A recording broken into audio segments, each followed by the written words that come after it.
Pois saiba que eu não faço amor, eu só nego imposto. Com força. Essa é a roupa mais formal que eu tenho. Tentei passar aqui uma vibe de executivo, macho, alfa, dono do morro, mafioso. Mas o que eu acho que acabou acontecendo é que a roupa me parece muito mais aquela roupinha de ir pra igreja ou de ir pra festa de 15 anos do que qualquer coisa perto de um bilionário. Mas é aquilo, né? Se vista como um emprego que você quer ter, não o que você tem. Romances com CEOs. A nomenclatura é um pouco estranha e eu vou preferir chamar de literatura erótico-empresarial. A expressão foi cunhada por uma pesquisadora, a Sabrina Hackl, que dedicou a sua dissertação a esse subgênero.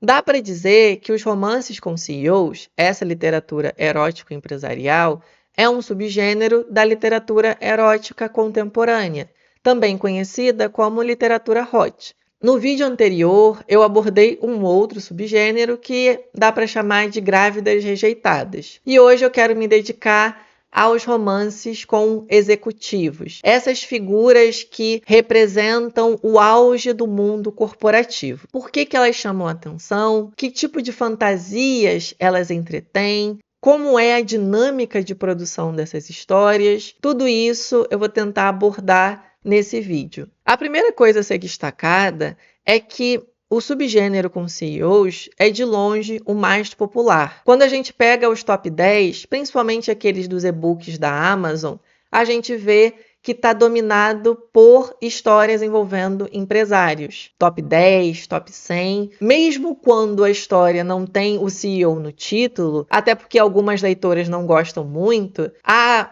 premissa básica da obra ainda é envolvendo o mundo corporativo. Esse sujeito que vai ser encapsulado na figura do CEO, mas que pode ser sócio, pode ser acionista, pode ser um herdeiro, pode ser um proprietário. Todas essas funções do mundo empresarial vão ser resumidas na palavra CEO. Em alguns casos, o cara até é CEO também. Mas é de fato muito popular, é um gênero relativamente recente.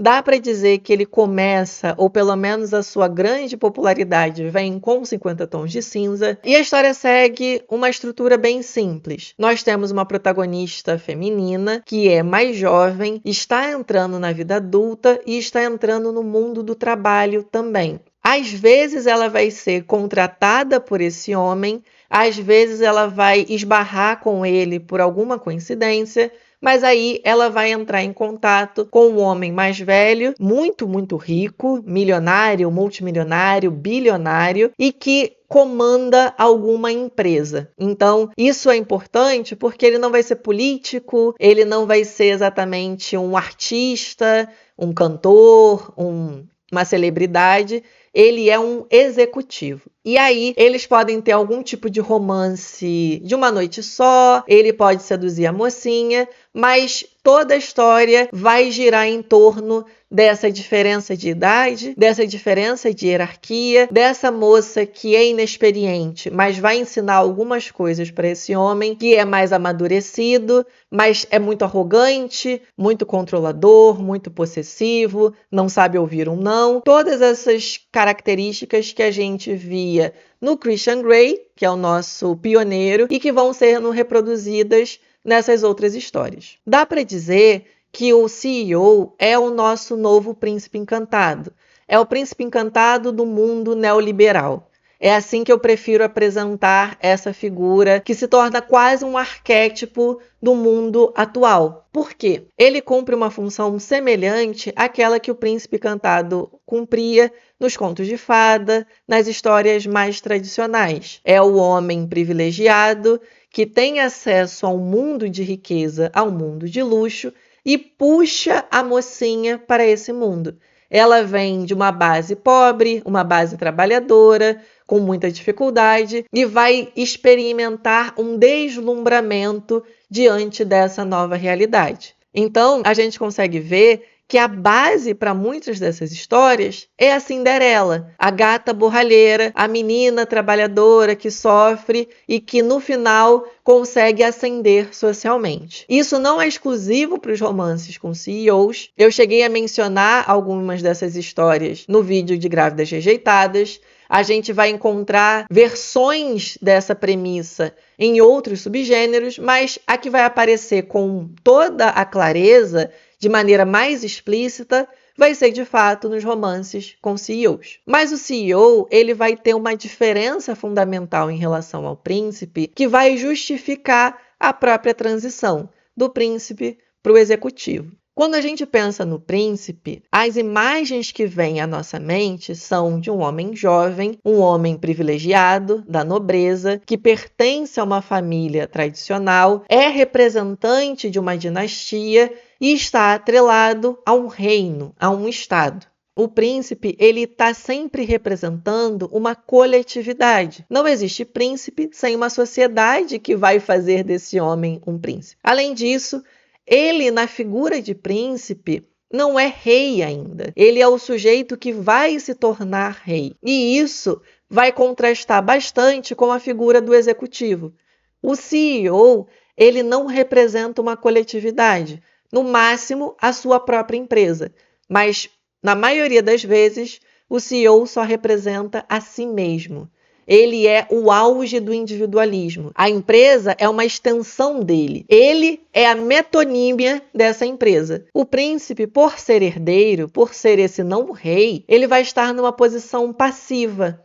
Ele herdou a riqueza, ele não construiu a própria riqueza. Enquanto que o CEO constrói a sua própria riqueza. É certo que em várias histórias o CEO também é herdeiro, mas a gente percebe ali uma mudança de ênfase. A ênfase não está na família que ele pertence, não está nessa herança que ele tem e que vai dar continuidade, mas sim na sua responsabilidade, na sua agência. O CEO, o executivo, ele é um sujeito ativo. A sua riqueza é ativa em relação a ele. Enquanto que o príncipe, por ser um herdeiro, é passivo. Ele está mais próximo do playboy mimado, que é uma figura que ainda é presente nos romances, mas foi dando lugar para essa figura do executivo, do CEO. Nossa, eu tô morrendo de calor. Um minutinho. Agora sim, podemos continuar. Mas aí vem a grande questão. O que desperta interesse nas leitoras nesse personagem, nessa figura? Dá para dizer que assim como o príncipe pertencia a um reino de fantasia, o CEO também vai entreter essa fantasia de uma troca de mundo, de uma passagem de mundo. Porque a mocinha sai do seu mundo pobre, comum, cotidiano, de muita dificuldade, em que ela precisa trabalhar muito para sobreviver, para uma realidade completamente diferente. Uma realidade de iates, de mansões, de coberturas, arranha-céus, jatinhos, helicópteros, ilhas particulares, tudo que o dinheiro pode comprar. Para o CEO, essa realidade não afeta mais ele. É apenas uma terça-feira. Mas para a mocinha, isso é um mundo radicalmente diferente. Então, o CEO ele não seduz a mulher apenas pelas suas características físicas, que vão ser de acordo com vários outros subgêneros. É um homem, muitas vezes, malhado, branco, alto, um cabelo curto, barba. Mas não é apenas isso que chama a atenção da protagonista. É como esse homem transita por esse mundo super competitivo, super cheio de pressão, de cobranças e super luxuoso. O CEO, ele é uma encarnação de toda uma classe social, de todo um recorte socioeconômico. Por isso a riqueza dele é tão enfatizada, enquanto que a do príncipe não precisava tanto. A gente sabe que o príncipe é rico, mas essa ênfase no dinheiro, essa ênfase nas posses, naquilo que é inalcançável para a pessoa comum, aparece muito mais nos romances com CEOs. E aí eu acho que a imagem que mais consegue sintetizar isso que o CEO representa é o seu terno. A gente vai ver o terno aparecendo em diversas capas dessas histórias, e o terno ali significa uma série de coisas. Primeiro, significa uma seriedade. Esse homem é um homem de verdade. Ele não é um garoto, ele não está aprendendo a viver. Ele sabe o que quer. Representa a riqueza, o luxo, porque é um terno caro, é um terno feito sob medida. É um terno que quem não é do contexto não vai ser capaz de mensurar o seu significado, o quanto ele custa. Também vai significar a virilidade desse homem. É um terno como roupa masculina, em oposição ao vestido da mulher, que inclusive vai aparecer também em algumas capas. O feminino está para o vestido, assim como o masculino está para o terno. E por último, o terno representa um comprometimento com o trabalho. Esse CEO, ele não existe para além da dimensão da empresa.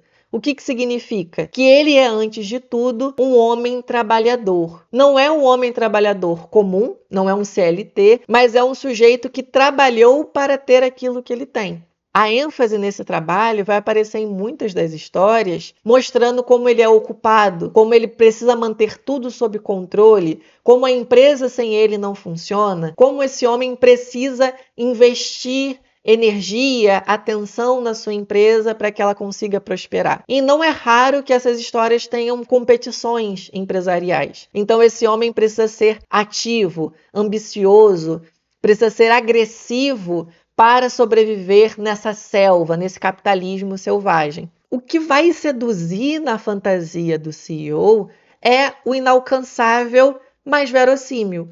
Então essas histórias elas não vão direto para a fantasia como uma romantasia, com fadas, com monstros, com alienígenas, com coisas do tipo. Ainda é próximo da nossa realidade, mas é o mais distante possível que a nossa realidade consegue chegar, dentro do nosso enquadramento, dentro disso que a gente pensa ser possível, ser de alguma forma realista. No entanto, é importante considerar que a mocinha não perde o seu coração humilde. Ela não vai se deixar corromper pelo luxo, pela riqueza, porque ela não é como as outras garotas. Nessas histórias, frequentemente a gente vai ver uma oposição entre essa mocinha trabalhadora e humilde e a mulher gananciosa, a mulher interesseira, ou mesmo a mulher que já é rica e está corrompida pela riqueza. É uma patricinha, é uma mulher mimada, uma mulher que não aceita ouvir um não. Essa protagonista vai adentrar esse mundo de riqueza sem perder os seus princípios. E muitas vezes são esses princípios que fazem com que o bilionário se interesse, porque ela vai mostrar para ele que existem valores, que ela não pode ser comprada pelo dinheiro, que ele vai precisar mudar o seu comportamento se quiser ficar com ela. Todos esses clichês que aparecem no subgênero. Apesar de a gente ainda ter a fantasia toda calcada no luxo e na riqueza, para que essa protagonista seja gostável, para que ela ainda desperte empatia nas leitoras, ela não pode se deixar levar, ela não pode virar gananciosa. Do contrário, ela viraria uma vilã, ela viraria uma anti-heroína, qualquer coisa que geraria pelo menos uma polêmica na sua recepção. Muita gente não ia gostar dela, muita gente não ia torcer por ela. Para que ela continue sendo heroína e que as leitoras continuem torcendo por ela, é importante que ela mantenha esses princípios da humildade que ela herdou por causa da sua criação. Para essa interpretação do subgênero, eu estou usando 2 textos como base. Um a gente viu no vídeo anterior, que é a dissertação da Daniela Galvão, em que ela vai abordar quase todos esses subgêneros de literatura erótica, e ela vai falar um pouco sobre os romances com CEO, mas o principal para mim é a dissertação da Sabrina Hackl, que se chama De Terno, Gravata e Algemas, o hábitus empresarial na literatura erótica e a centralidade da ideia de empresa. A pesquisa da Sabrina vai ser sobre como essa literatura está em alta, vem em alta desde pelo menos 50 Tons de Cinza, e como ela reflete uma ideia de empresarização do mundo.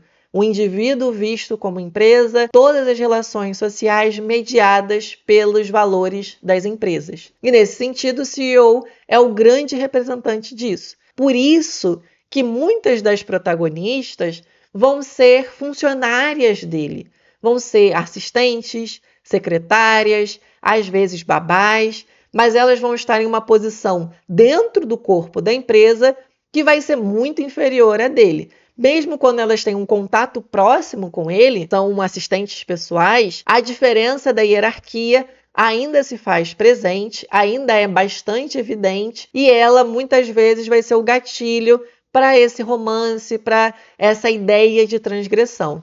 A Sabrina vai dizer uma coisa que eu acho muito legal, que é o seguinte: para além desse personagem central, o CEO, também começamos a perceber que muitas dessas histórias aconteciam em contextos e cenários empresariais ou de trabalho, como, por exemplo, o CEO e a babá, o CEO e a secretária, o CEO e a assistente, ou, em outros casos, o CEO e a mãe dos seus filhos, que, apesar de não ser uma relação de trabalho, também demonstra uma forte divisão de tarefas e de papéis. Esta divisão, não apenas de tarefas e de cargos, conforme será observado no decorrer de toda a análise, já foi observada por Soler e Abraham como uma característica marcante das organizações empresariais. Para além disso, a forma como ela se apresenta nos livros, com uma forte divisão entre os cargos considerados femininos e cargos masculinos, também demonstra uma divisão sexual do trabalho que reflete as diferentes formas de dominação masculina, através de instrumentos de divisão e racionalização do trabalho, atividades atribuídas ao sexo masculino e ao feminino, conforme já proposto por Bourdieu. Uma coisa que me chama a atenção na observação dela é como essas obras reproduzem ideais sociais. E muito da literatura hot contemporânea tem papéis de gênero estritamente definidos. Essas histórias não estão muito interessadas em subverter papéis de gêneros, em discutir, questionar, elas estão reproduzindo. E aí eu trago de volta a oposição do vestido e do terno. A posição do CEO aqui é uma posição masculina. E nas poucas histórias em que temos a mulher na figura de CEO, ela é uma mulher masculinizada. Ela vai compartilhar das mesmas características desse homem. Essa posição dominadora, arrogante, que não sabe ouvir um não. Então, não é um sexo, um gênero de quem ocupa o cargo, mais do próprio cargo. Enquanto assistente, babá, são cargos femininos. Secretária, são cargos associados à feminilidade. Não importa também qual é o sexo da pessoa que ocupa esse cargo. Existe uma divisão bastante clara. E essa divisão que está inscrita nas empresas vai moldar muito das histórias de CEOs. Uma coisa que eu acho interessante é como no próprio título a gente já vai encontrando a centralidade dessa figura masculina. Muito embora, na maioria dos casos, a mulher seja a protagonista. O homem está numa posição de dominação. É o herdeiro, é o mafioso, é o CEO, é o empresário, enquanto a mulher está numa posição de passividade. Muitas vezes ela é tratada na voz passiva nesses títulos. Rejeitada, vendida, seduzida. Várias dessas histórias vão mostrar isso já na sua premissa. A gente está falando muito da figura do CEO e da sua posição enquanto empresa, dentro da empresa e como representante dessa empresa. Mas onde fica o erotismo nessa literatura erótico-empresarial? Para isso, a gente precisa entender o pioneiro dessa história, que é o Christian Grey. Dá para dizer que a literatura erótica, especialmente a voltada para as mulheres, tem duas tradições de personagens masculinos: o trabalhador e o homem rico, o príncipe. O trabalhador geralmente é pobre, tem trabalhos manuais, mas apesar de ser um homem grosseiro, um homem pobre, um homem sem educação, ele vai ter uma potência sexual muito destacada, que vai chamar a atenção da personagem feminina, e ele também vai ter uma ingenuidade, uma bondade de coração que depois desses embates a mulher vai descobrindo conforme vai conhecendo melhor esse homem. Daí que a gente encontra aquelas histórias com bombeiros, com mecânicos, com fazendeiros, com encanadores, em que o elemento erótico ali tem a ver com o trabalho manual e com essa performance sexual prometida por esse homem. Também é importante considerar que muitas dessas histórias invertem a relação de poder financeiro. A mulher é rica, o homem é pobre, então a transgressão vem da mulher rica se interessar pelo homem pobre. E nessas histórias, muitas vezes, o homem rico ele é refinado demais, ele é fresco, enquanto que o homem pobre, por estar mais próximo do animal, e aqui eu não estou colocando um juízo de valor, essas histórias veem o homem pobre como mais próximo do animal, animalizado, e daí essa sexualidade quase incontrolável dele faz com que ele seja objeto de desejo, faz com que ele possa ser fantasiado. A fantasia dele não vai pelo mundo do luxo, da riqueza, mas porque ele pode oferecer de físico para a mulher. Enquanto que o príncipe encantado, no outro extremo, vai trazer consigo essa dimensão de um novo mundo, de uma nova realidade. É claro que nessas histórias, quando o príncipe é o interesse romântico, ele também vai ter uma performance sexual chamativa e tudo, mas ela vai vir num pacote. Ela vai vir junto com essas outras características dele. Ele é mais educado, é mais refinado, sabe se comportar. Com o Christian Grey, essas duas linhagens se confundem, se misturam.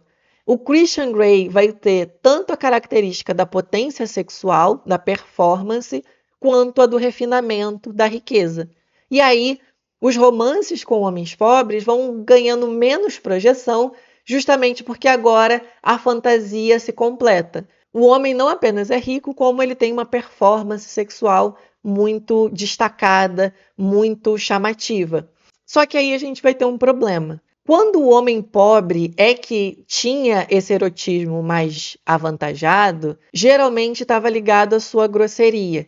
E a sua grosseria, a sua falta de educação, era justificada pela sua posição social. Ele era um homem pobre, ele sofria muito por conta dessa posição, falta de dinheiro, exploração, etc. Então, ele foi brutalizado pela realidade, pela sociedade. O homem rico não, pelo menos a princípio. O homem rico não passou pelas mesmas dificuldades do homem pobre para ter um comportamento semelhante. Então, essas histórias acharam algumas saídas para resolver essa tensão. Uma delas é colocar traumas passados nesse homem rico, que é o caso do Christian Grey. Ele vai ter uma série de traumas, de abusos que ele sofreu na infância, na adolescência, que vão moldar o seu caráter e vão fazer com que ele seja daquela maneira, frio, distante, etc. Enquanto que a outra saída, que muitas vezes vai vir junto com essa primeira, vai ser colocar o CEO, o executivo, num papel de criminoso. É um mafioso, é o dono do morro, é um sujeito que é rico, então a gente continua tendo esse elemento do luxo, da riqueza, mas ele é brutalizado pela sua própria profissão. Ele não pode ser um homem sensível, delicado, refinado, porque ele é um criminoso. Ele precisa controlar os seus negócios com um punho de ferro para poder sobreviver nesse meio de grande violência, de grande disputa. Então faz mais sentido um mafioso ser grosseiro, ser arrogante, ser bruto, do que apenas um CEO, apenas um príncipe encantado. E aí a gente percebe isso com duas características muito interessantes. A primeira é o fato de que 50 Tons de Cinza vem de uma fanfic de Crepúsculo. E em Crepúsculo a gente vê essa dualidade no triângulo amoroso entre a Bella, o Edward e o Jacob. O Edward representa o ideal do homem príncipe encantado. Ele é delicado, ele é bem educado, ele é bem comportado, enquanto Jacob é um garoto do campo. Ele quase sempre está sem camisa, ele literalmente vira um animal, então ele tem características desse homem pobre, erotizado, enquanto o Edward vai ter características do homem rico, mais refinado, mais romântico. O Christian Grey vai fundir esses dois, e a passagem do Christian Grey para o Massimo Torricelli, que é o homem de 365 dias, faz todo sentido agora. O Máximo, ele é um mafioso que sequestra a protagonista, então tá dentro do contexto, é plausível, é verossímil que ele aja dessa maneira, e ao mesmo tempo ele tem uma riqueza muito grande. faz sentido, dentro dessa evolução desses personagens, que eles saiam de um príncipe encantado e cheguem no mafioso. O erotismo aqui vai estar no erotismo de transgressão, vai estar no erotismo do proibido, daquilo que não deveria estar acontecendo. De maneira mais explícita nos casos do mafioso, mas vai aparecer, por exemplo, no BDSM do Christian Grey. E, além disso, o ambiente corporativo, o ambiente empresarial, ele vai trazer um elemento de erótico que é essa dificuldade entre o público e o privado. Geralmente são ambientes públicos no sentido de serem prédios, ilhas, escritórios, mas eles são privados porque eles são altamente exclusivos. Ou seja, é o escritório do CEO, mas é um escritório quase inacessível. Ele fica no topo do arranha-céu. É o que a Daniela Galvão vai falar na sua dissertação. Este cenário empresarial estabelece a disparidade inicial entre os mundos dos protagonistas e oferece inúmeras oportunidades para interações carregadas de tensão. Como exemplo, encontros acidentais em elevadores privativos ou discussões acaloradas sobre projetos que se transformam em preliminares disfarçadas. Existe um certo fetiche aqui pelo espaço público ou pelo espaço coletivo. Não é a casa, o apartamento dele que chama mais atenção para a atenção erótica, e sim o seu escritório, o elevador, o prédio. E é tudo construído pelo luxo, pela riqueza. Esse tipo de encontro, esse tipo de transgressão, só acontece em contextos altamente elitizados. Muito dessa tensão erótica vai ser construída pela junção desse espaço de convivência com a exclusividade, com a sedução daquilo que é para poucos. Bem, não esqueçam de curtir, de comentar, compartilhar o vídeo, mas eu estou gostando muito dessa experiência e o retorno de vocês está sendo muito importante. Até a próxima. Tchau, tchau, gente.